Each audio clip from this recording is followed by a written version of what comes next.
Nós surfistas estamos sempre a pensar em água, claro que como um garante da nossa felicidade, mas mesmo nós esquecemos-nos de que nem sempre foi fácil ter acesso a essa outra água que nós hoje utilizamos para beber e para tudo mais. Quando nós pensamos em quão difícil talvez seria há 1000 anos atrás ter acesso à água, também obviamente temos de pensar no interessante que são as histórias que se podem contar a partir dessa saga da água, digamos assim. Lisboa tem muito que se lhe diga no que toca à história da água e diria que é a história de Lisboa, porque foi por causa dela que Lisboa começou onde começou, que Lisboa tem os nomes que tem e é a cidade que é. Desde tempos imemoriais, que principalmente esta coluna oriental onde nós estamos agora, ou seja, Alfama, Moraria, é um lugar de onde a água brota do chão. Esta fonte que está aqui atrás de nós hoje em dia é abastecida por um sistema de canalização normal, mas até há pouco tempo atrás ela era abastecida por uma água que entrava e infiltrava-se na terra, descia em direção ao Tejo, mas porque encontrava barreiras topográficas, subia e nós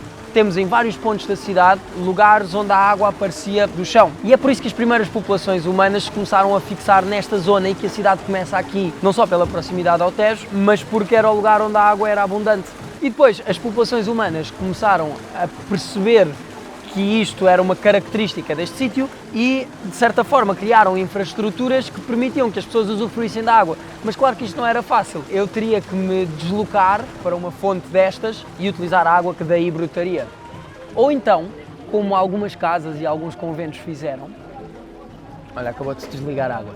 Ou então, como algumas casas e alguns conventos fizeram, eu utilizaria um desses poços que chegaria diretamente às fontes subterrâneas de água e guardaria esse poço no fundo para a minha própria utilização. E estas casas ainda existem em Lisboa, ou seja, há algumas casas em Lisboa que ainda têm minas de água, que ainda têm poços lá dentro. Outras nós podemos encontrar, por exemplo, no que são hoje restaurantes e tem um poço lá no meio. E foi em conversa com o investigador Luís Ribeiro que nós descobrimos pormenores pouco sabidos sobre esta história da água anterior ao aqueduto em Lisboa. Para além deste abastecimento pelas populações, o chafariz de El Rei tem um interesse histórico imenso porque muitas das naus, na altura dos descobrimentos, se abasteciam de água ali no chafariz de El Rei. Portanto, uma carga histórica absolutamente notável. Alguns deles são caricatos. Por exemplo, deste lado da colina, a água escoa para o Tejo, mas do outro lado, a água ia parar a um afluente do Tejo. O que é que era esse afluente do Tejo? E isto, eu fiquei pasmado quando descobri isto, não fazia ideia. Almirante Reis. Almirante Reis era um rio, e a Avenida da Liberdade também. Um rio, ou pelo menos a água corria por ali. Algumas dessas águas corriam à superfície, outras corriam de uma forma mais profunda, mas ainda assim superficial, e era o caso desta fonte, e outras ainda iam tão fundo, 400 e tal metros, que quando vinham ao de cima vinham quentes. Portanto, esta zona também é uma zona de águas termais, onde as pessoas encontravam uma série de atributos para esta água, como o Luís nos disse. E é aí que aparece uma descrição médica dessas propriedades terapêuticas que eu acho extremamente interessante e que passo a ler.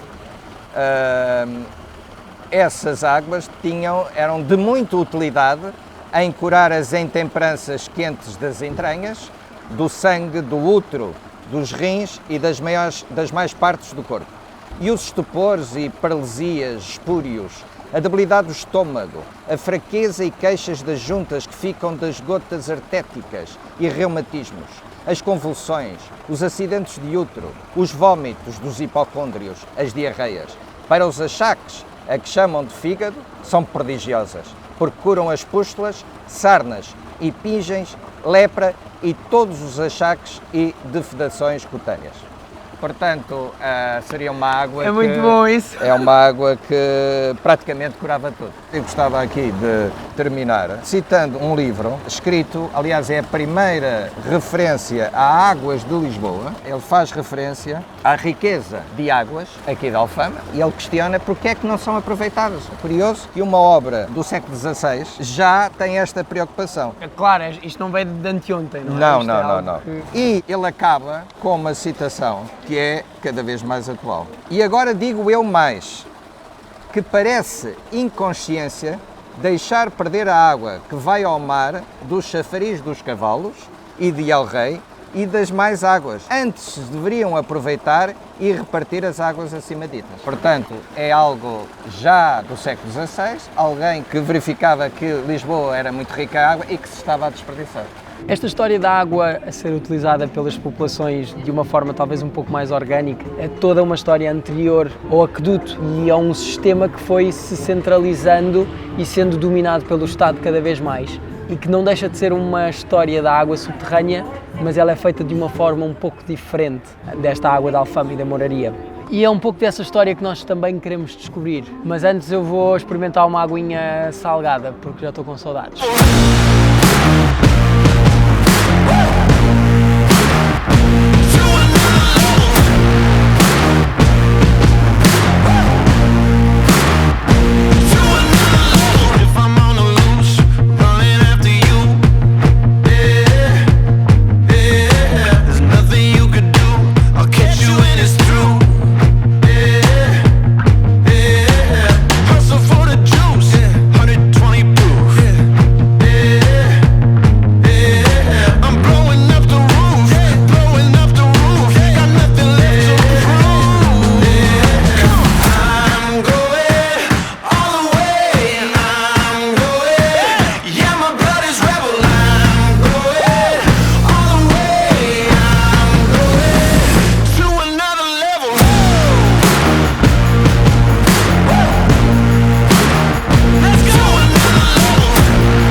No reservatório da Mãe d'Água das Amoreiras, fica em pleno coração de Lisboa. No século XVIII, Lisboa estava dividida em duas partes, Lisboa Oriental e Lisboa Ocidental. Em Lisboa Ocidental, que é exatamente nesta zona, era onde vivia o rei, neste caso Dom João V, e vivia também uma figura que surge neste período, Dom Tomás de Almeida. Dom Tomás de Almeida é o primeiro cardeal patriarca da cidade. Portanto, a cidade precisava de albergar estas duas grandes figuras e albergá-las dignamente, como é óbvio.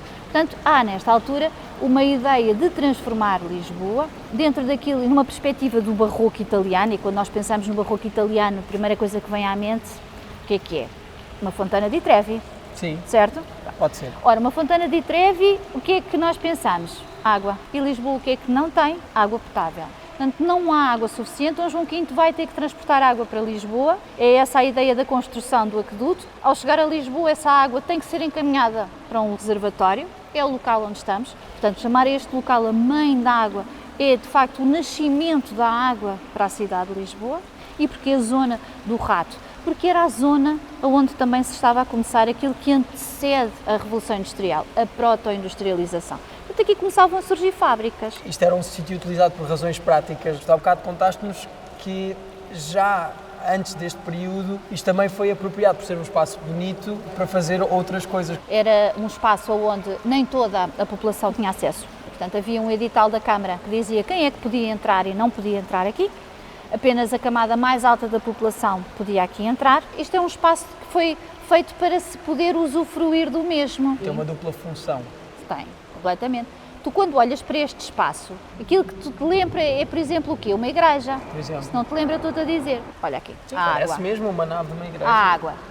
As capelas laterais, rasgadas como janelas. E se não reparaste, em cada uma dessas janelas há aquilo que no século XIX se chamavam as conversadeiras. Pequenos bancos, onde as pessoas se sentavam a conversar.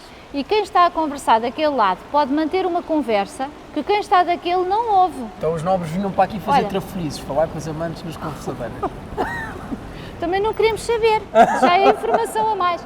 Depois temos ali assim o coro alto e só não temos a cúpula, porque o reservatório levou bastante tempo a construir. Ele começa em 46 e só termina em 1834. Esta parte é mais conhecida, mas há sítios ainda que são mais secretos, mais pequeninos, mais buraquinhos, e nós queremos ir vê-los. Onde é que eles estão? E bora. Este é um bem conhecido. Lá embaixo há um bem menos conhecido, que nós queremos que seja mais conhecido, não é? Por isso é que o temos aberto. Estamos cá nós. Agora vamos entrar nos confins. Agora é que vão entrar para os confins. Vamos embora. Podem começar a descer.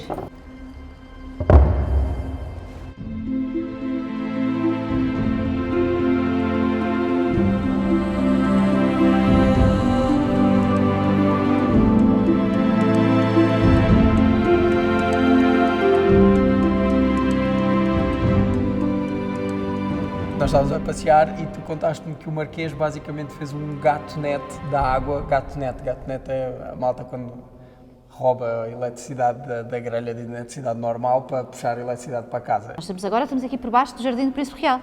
Pleno jardim. Pleno jardim. E este espaço dá acesso ali assim à galeria que nós temos estado a percorrer e há a Galeria do Século, vai para a Rua do Século. Ora, exatamente a meio da Rua do Século nós temos o Palácio dos Carvalhos e era o palácio preferido do Marquês de Pombal aqui na cidade de Lisboa. Ora, passando o aqueduto exatamente aqui assim nesta zona, o que é que ele fez? Estava a jeito. Fez uma galeria e foi aqui buscar água. E depois fez um chafariz para a rua, que é o chafariz do Século. O engraçado é que na Rua do Século dizia ele que era para abastecimento da população. Na Rua do Século só vivia ele e os amigos, mas também não fazia mal nenhum. Olha, passámos por outra coisa que também foi o Marquês que idealizou. O Colégio dos Nobres. Ok. Portanto, a dada altura, o Marquês de Pombal achou que era necessário preparar os novos governantes e hoje em dia é o Museu de História Natural e Ciência. Ora, enquanto foi o Colégio dos Nobres, nessa altura, os nobres tinham aulas de esgrima e de equitação. Que é aquela coisa importante para governar um Estado, não é? Espera, que era importante. Porquê? Porquê? Mente sem corrupção. Ok. Olha que tu devias perceber isto. É como Portanto, os escritórios têm ginásio e aulas de yoga no... estás a perceber? Ok. Porquê? Certo. Porque tinham Muito à frente. toda uma parte académica, muito voltada para a ciência, mas depois também tinham uma parte dedicada ao desporto. E nessa parte, que era dada no picadeiro, não havia água. Portanto, nessa zona foi preciso fazer chegar a água para este colégio, onde se educava toda uma geração que se queria que governasse em condições o país. E agora descobrimos os segredos subterrâneos da cidade de Lisboa, mas chegou a altura de voltar à superfície. Superfície é para onde? É para ali? Vamos para a superfície.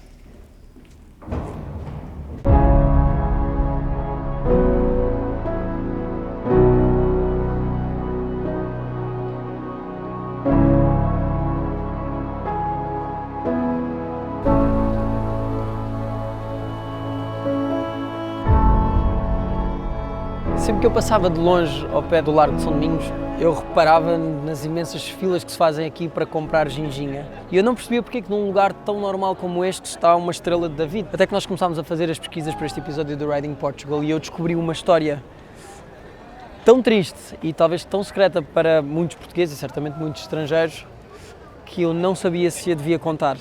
Eu perguntei a todas as pessoas envolvidas neste projeto se deveríamos realmente contar uma coisa que eu achava que era importante. E percebemos em conjunto que as nossas histórias tristes são talvez também as nossas histórias mais pertinentes, porque elas dão-nos um caminho, elas mostram-nos o que não é para fazer. E por isso, porque as pessoas que estão envolvidas no que aconteceu aqui há mais de 500 anos atrás merecem ser lembradas, mas também porque nós temos que nos lembrar para não voltar a cometer um erro destes.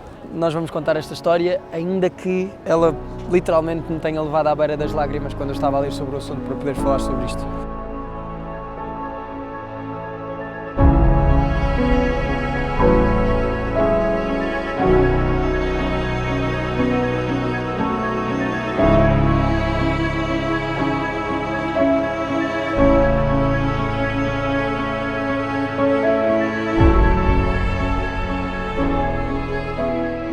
Não estranha se eu estiver com a barba um bocadinho maior ou com roupas ligeiramente diferentes. A verdade é que gravar em lugares um bocadinho menos conhecidos requer pedidos mais difíceis às pessoas que no fundo dão ou não dão autorizações e o padre finalmente autorizou-nos a filmar numa que é talvez uma das igrejas mais bonitas e um dos monumentos com a história mais interessante e mais densa da nossa cidade. dando continuidade ao que eu vos estava a contar sobre a estrela de David que está aqui atrás de mim, esta história começa dentro da igreja de São Domingos, mas o seu contexto não. E eu tenho que ser justo e dizer que, felizmente, a minha cidade, no auge do século XVI, era uma das cidades mais cosmopolitas da Europa e fugia bastante à regra de segregação que se vivia no resto das capitais do que na altura era o Ocidente, onde tu tinhas negros a serem aristocratas. Mas claro que a par do resto da Europa e do resto do mundo nessa altura, Lisboa não fugia à tendência de reprimir e de estratificar a sociedade em grupos, e talvez o grupo que mais sofreu desde sempre com isto foram os judeus. Muitos deles já vinham fugidos de Espanha e quando eles chegaram cá, por muita pressão do rei espanhol, o rei português e a sociedade portuguesa obrigou os judeus a converterem-se ao cristianismo. E daí surgiu o conceito de cristãos novos. E quando eles chegaram a Portugal, Portugal atravessava um período muito difícil e a cidade de Lisboa estava a ser assolada por doenças que eram, no fundo, a manifestação de uma fome generalizada causada por uma seca. E a população estava à beira de explodir. E explodiu. No início do século XVI, o rei não estava na cidade porque estava fugido da peste. Dentro desta igreja celebrava-se uma missa e achou-se que se tinha visto um milagre, que era uma espécie do reflexo de Cristo no altar. Quando um cristão novo advertiu a comunidade que estava na igreja para que aquilo era simplesmente o reflexo da luz, a euforia tomou conta e a fúria e, enfim, tudo começou com uma morte dentro desta igreja. E essa morte alastrou-se à cidade toda, em que a população descontrolada, mesmo com as autoridades a tentarem reprimir o que viria a ser um massacre judeu de Lisboa, que matou 4.000 pessoas, ou seja, tantas que deixa de ser interessante contar. A população enfurecida foi buscar as populações judias da cidade e queimou-as no Rossio. E esta história tão negra é tão atual, porque a falta de informação e a capacidade de se gerar um ódio em relação a um grupo externo é tão facilmente manipulável num período em que havia pouca informação, como era o século XVI em Portugal, como um período em que há demasiada informação e informação confusa. Foi uma história que, enfim, pelos piores motivos, acabou por dar uma volta ao mundo.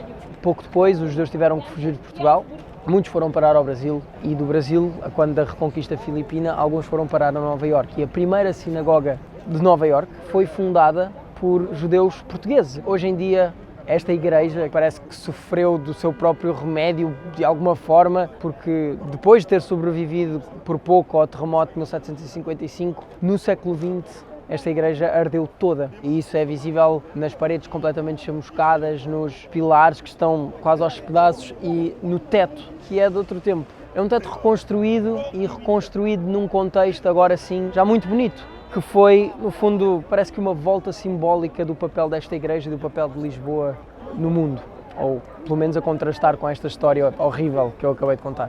A igreja ardeu e, apesar da cidade estar de luto por causa disso, havia planos para demolir o que restava da igreja e a comunidade que frequentava esta igreja, incluindo o padre da altura, sabiam que para isso não acontecer era preciso que a sociedade valorizasse esta igreja. E como é que eles fizeram isso? Celebraram a missa todos os dias. Todos os dias, mesmo debaixo de chuva, mesmo em igrejas emprestadas, a céu aberto. E esse lobby social acabou por permitir que esta igreja não fosse demolida e que contasse esta história tão traumática, mas ao mesmo tempo tão importante e com um final tão bonito.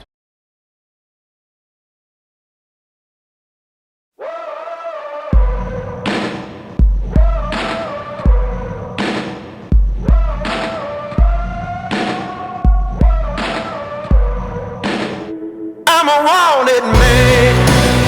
I got blood on my hands. Do you understand? I'm a wanted man. I'm a wanted man.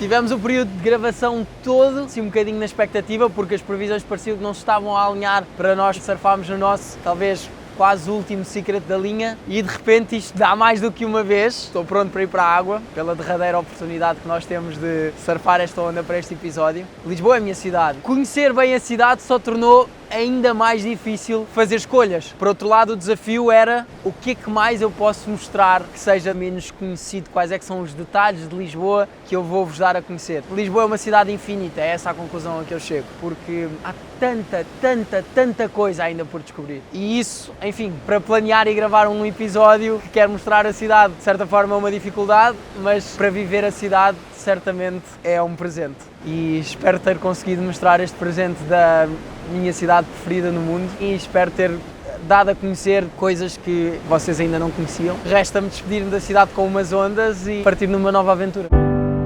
If you ask me to change, I don't know if I can. I'll always be who I am. I'm a wanted man.